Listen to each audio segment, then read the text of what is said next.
From Pacifica, this is Democracy Now! We're broadcasting from Bonn, Germany.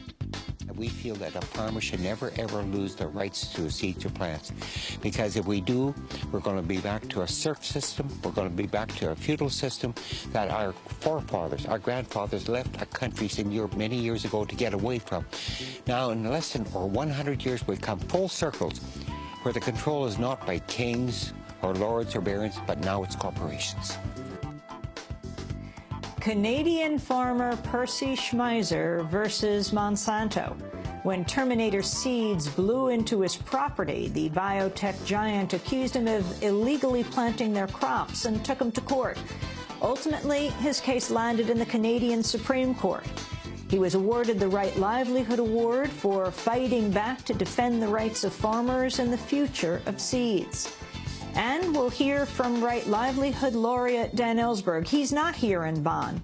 He's holding fundraisers in the United States to support Bradley Manning, who's being held on charges he leaked classified documents, including thousands of Afghan war logs. All that and more coming up.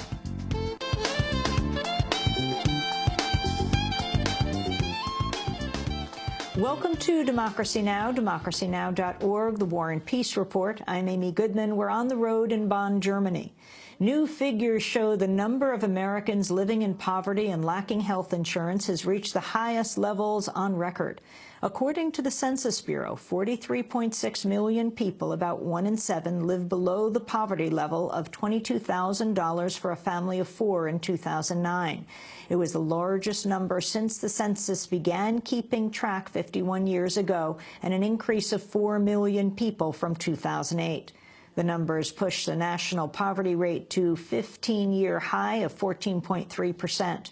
According to the Center on Budget and Policy Priorities, the number of people in poverty would have been higher by 3.3 million were it not for unemployment benefits. The number of Americans with incomes less than half the poverty line also hit a record high of nearly 20 million, or 6.3% of the population.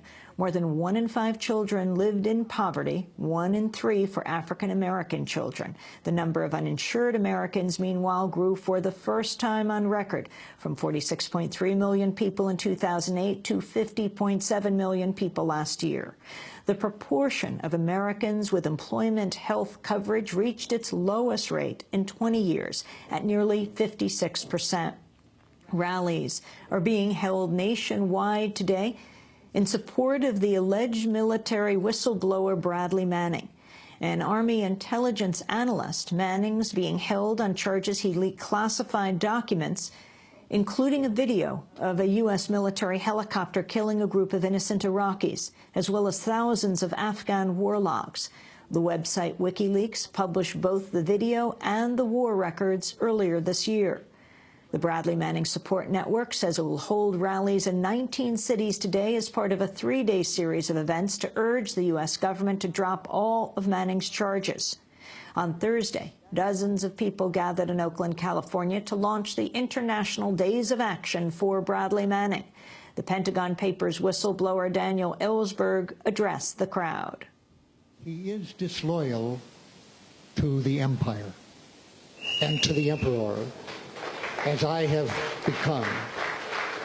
And without more Bradley Mannings and people like you who will support him with money and in a concrete way, and with your support by being here tonight, with more Bradley Mannings, there's a chance that we will have the democratic constitutional republic we were meant to have and may sometime be.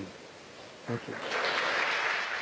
Israel and the Palestinian Authority have wrapped up the latest round of U.S.-brokered peace talks after 3 days.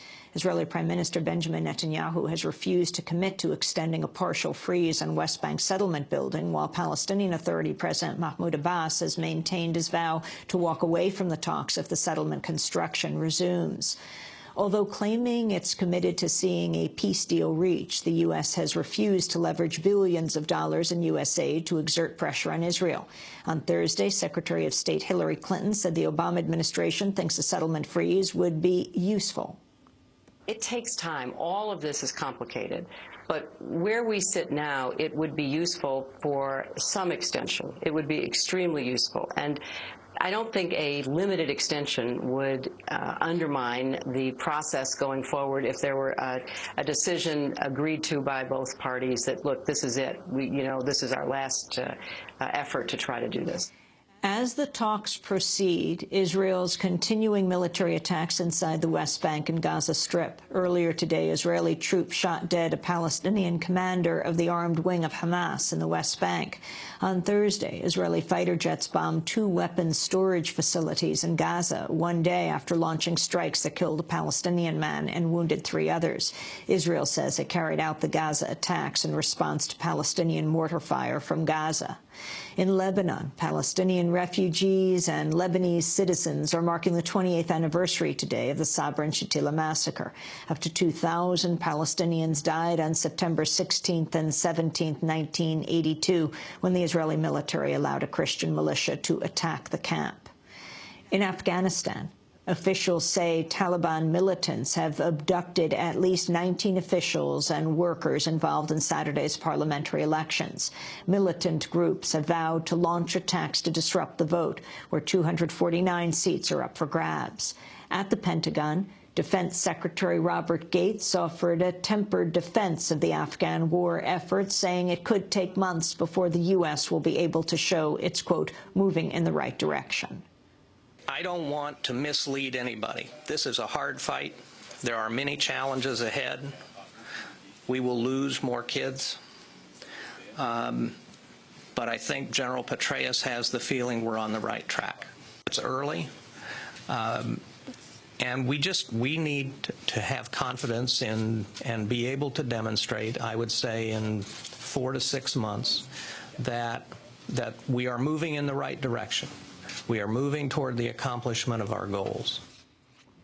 Fears are growing of an outbreak of violence in the Pakistani city of Karachi following the slaying of an exiled political leader in London. Imran Farooq of the MQM was found dead on Thursday with multiple stab wounds. Farooq had been inactive in politics for 2 years after taking refuge in Britain in 1999. The Pakistani government has blamed the Taliban for the slaying and has warned of possible reprisals in Karachi.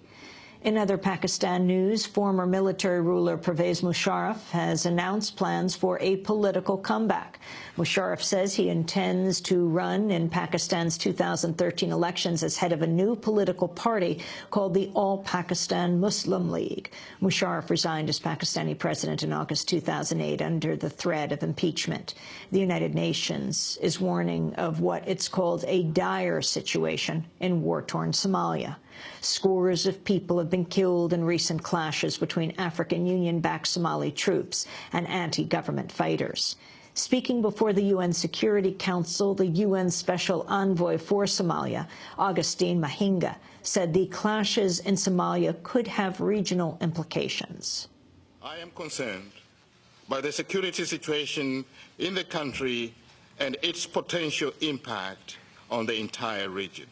I have urged the TFG to reach out to more opposition groups, expand the political process, and focus on delivering basic services to the people. The Senate Foreign Relations Committee has voted to advance an arms reduction treaty with Russia. The new Strategic Arms Reduction Treaty, or New START, calls for the U.S. and Russia to cut their deployed arsenals to 1,550 nuclear warheads and 700 missile silos and bombers each.